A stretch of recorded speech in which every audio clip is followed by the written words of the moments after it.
Secretary of State Rex Tillerson says he believes the attacks on Rohingya Muslims in Myanmar amounts to ethnic cleansing.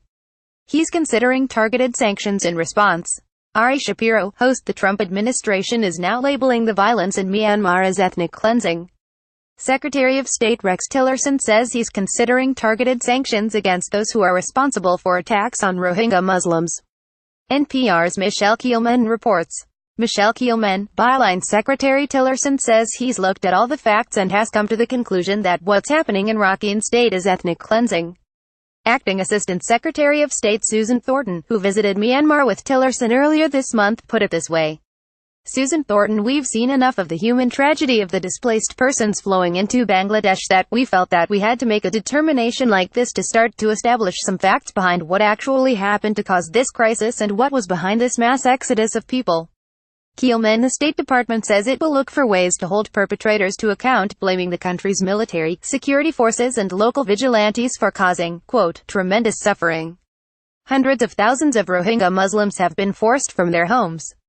And Thornton says helping them is the immediate priority.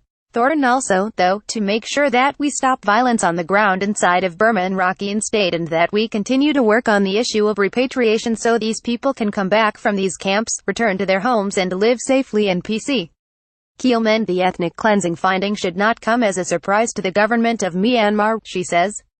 "It's something Tillerson has been considering for a while. But Cameron Hudson, who runs the Genocide Prevention Program at the Holocaust Memorial Museum, says calling this ethnic cleansing doesn't really change much. Cameron Hudson: "It can be, I think, cold comfort for the populations who are being victimized by these crimes. But it doesn't have a practical effect. We would like to see it have a practical effect. But right now, under the Genocide Convention and other relevant conventions, there isn't a kind of trigger mechanism that would require a specified set of responses." Kelemen: "He put out a joint report with the group Fortify Rights that says there is mounting evidence of a genocide. It calls on the UN Security Council to refer this to the International Criminal Court and impose an arms embargo." Michele Kelemen, NPR News, Washington. Copyright 2017 Nepalese rupees.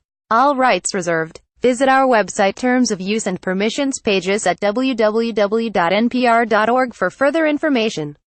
NPR transcripts are created on a rush deadline by Verbatim, Inc., an NPR contractor, and produced using a proprietary transcription process developed with NPR. This text may not be in its final form and may be updated or revised in the future.